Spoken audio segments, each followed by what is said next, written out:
risk management adaptation. Knowing which mix-ups are better used when you're several games up. Analyze Numan Chaudhry's gameplay to show this. We did go over our Tekken Master Series, where we analyzed the best Steve player in the world, Numan Chaudhry, and how he was able to make it all the way up to Tekken World Tour Finals and fight some of the best players in the world and get victory with this seemingly difficult character that boxes from Britain, Steve Fox, and he was able to take him to the highest level even though he's not considered a quote-unquote top-tier S-rank character. He was able to do this by managing his risk quite well.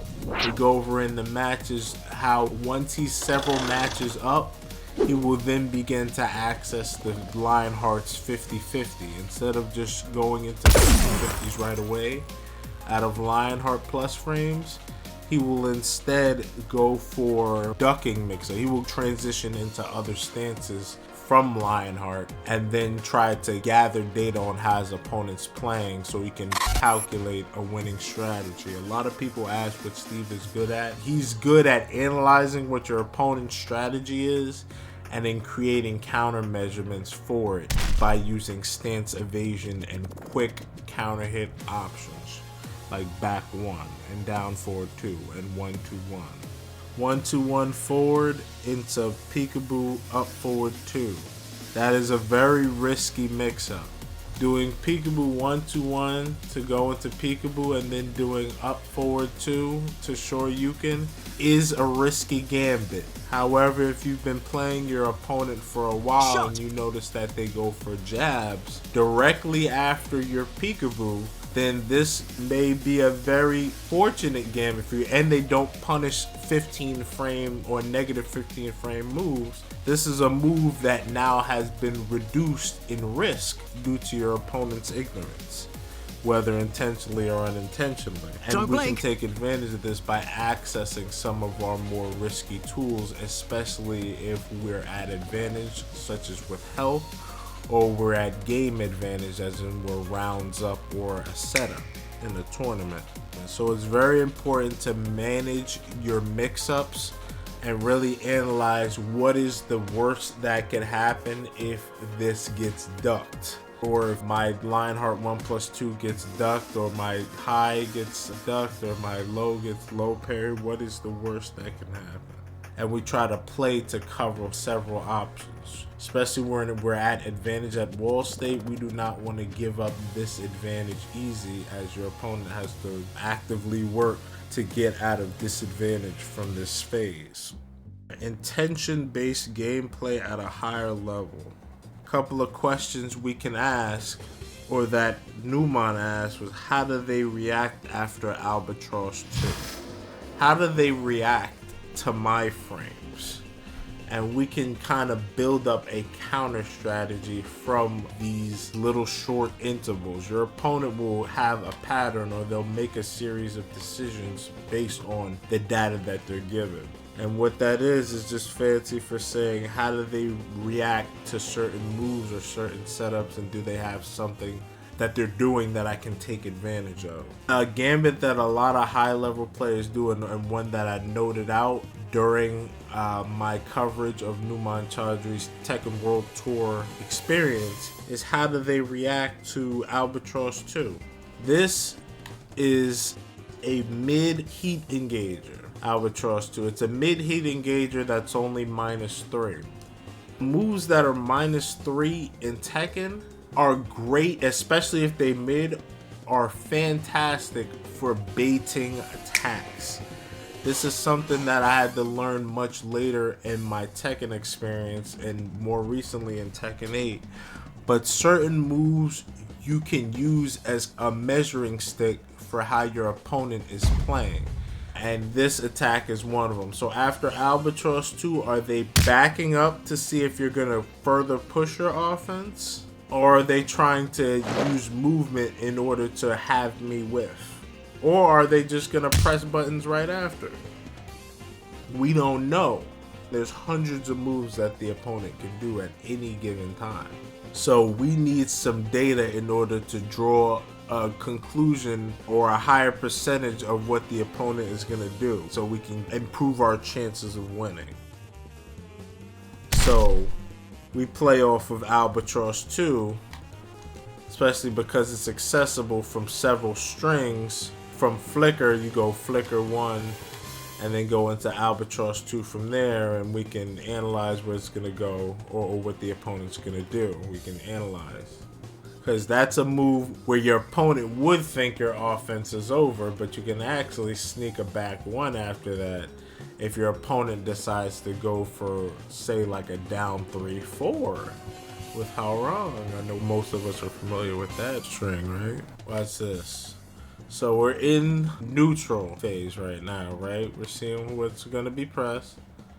I do Albatross 2, and the opponent's going to do down 3-4 to try and snowball an offense. Down 3-4 is a move that leaves Haorang at plus 14 and in right flamingo stance where he can continue his offense. So after a move like Albatross 2, your opponent will tend to think that it is their turn.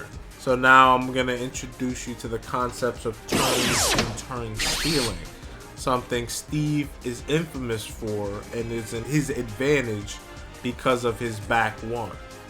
So we do Albatross 2 and they're going to do down 3-4, right?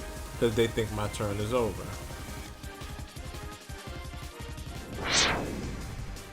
Bullseye! What happened here? We were able to turn steal by luring the opponent into a false sense of security. There are certain moves in the game where it would lead the opponent to believe that his turn is over. And this goes differently for certain opponents that try to turn steal in other ways. It's something that you're going to get a feel for as you continue to play the game. But Albatross 2 is definitely one of those moves, as it has the same traits of that of a Demon Paw from Kazuya or Jin or Lee. These are moves that you can use as a measuring stick that can guide you on how the opponent is playing, or you can use it to gather data on how they will approach the phase of play that they're in. Will they continue offense? Will they back up? Will they try to move laterally and try to punish you? How do they react to plus frames? This is another important thing. There are moves in the game that leave you positive after doing them, so you can also use these moves as a measuring stick as well. So we have mid attacks that lure the opponent into a false sense of security, and we also have plus frame attacks where we can gather how the opponent's playing as well. We can use a move like up back 2 back, which is plus 3. See that the opponent does down 3-4, and then we can step to the side and punish. I want you to take note of that. We can use this kind of setup with any plus move. If the opponent is pressing, it may be more advantageous to just go for the counter hit launch here. But if the opponent is using one of the other two strategies, whereas they are moving backwards or moving laterally, we take measures accordingly.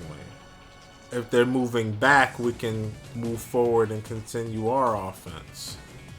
Yeah, if they're moving back, we can continue an offense. Or if they're not pressing anything, we can continue offense after plus frames. If we notice that they're trying to turn steal or take their turn back, we can use evasive movement as an option. Another question is, how do they react during Okazeme? Let's say we're able to fight them pretty well and we're able to get combos on them and get them on the floor. In this case, the opponent is tech rolling. So how can we take advantage of their tech roll and set them up? If we were a Mishima character, this would be ideal, because then we can set up our wave dash offense. We can set up either a wave dash 50-50 situation with Hell Sweep, or we can go for wave dash forward 3. However, with Steve, if we notice that they're tech rolling, we can go for a spin and then go for some type of mix-up.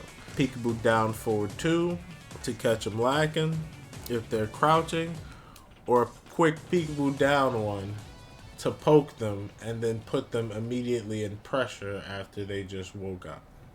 These are just a few questions that we have during the match. There are obviously more, and you'll gather more as you become a more seasoned player, but I just wanted to expose you to this perspective of viewing the game that you may not have had access to yet because you haven't been playing long enough. This one decision and decision matrix setup alone can boost you and have you solo leveling so far as a Tekken player in general, because Steve is not a carried character. I'll be honest here, if I haven't been honest in my previous videos. Steve will not carry you to victory. He is very much a workhorse character where it involves knowing his movesets in and out in order to craft winning strategies with him. You need to know the phases of the game, like I've been mentioning throughout this How to Win series, in order to make him work at his most effective. People will ask very often what Steve is good at, and for a while it caused me to ponder this. Steve really is good at stance evasion in combination with quick counter hit options, mainly being his 1-2-1 and his back 1. Both are high though. So using his stance evasive kit, which now includes Lionheart, sway, which high crushes, ducking, which also high crushes, left weave, which is a left step as a button, and right weave, which is right step as a button. He can use these to set up your opponents in several counter hit traps, or several instances where even if we're not getting a counter hit, we can craft an unpredictable offense. And this is very valuable when playing Steve, especially at a high level, because predictability is usually what causes death when your opponent can predict what you're going to do next. Steve is an opponent where a lot of them will have very different ways of playing. A lot of Steve players have different ways of approaching. So for a good Steve player, it can be very difficult to try and craft a predictive strategy and cover multiple options. However, punch parry is a very strong counter. Punch parries and sabaki parries are a very effective strategy against them. But even in this, the Steve player can take into account and adjust their strategy just a bit, especially if they're seasoned, in order to counter those punch parry and sabaki parry strategies and turn them into boons for us. This is what Steve is all about. So that's intention-based gameplay. Playing the game, and then while you're playing the game, we're slowly taking mental notes and asking ourselves questions that are guiding our decisions while playing. That's it. Just start off with one question. Don't overload yourself while playing, because it can become very cumbersome to do that while remembering combos, especially if you're beginning. So if you just got poked low, don't worry about the low. Lows are like throws in Street Fighter Cross Tekken that you're just gonna take and are meant to chip your offense. However, multiple lows in a row are something to take note of. If your opponent is using several lows in a row, then clearly they are conveying a message. And crushing should be looked at. Crushing or parrying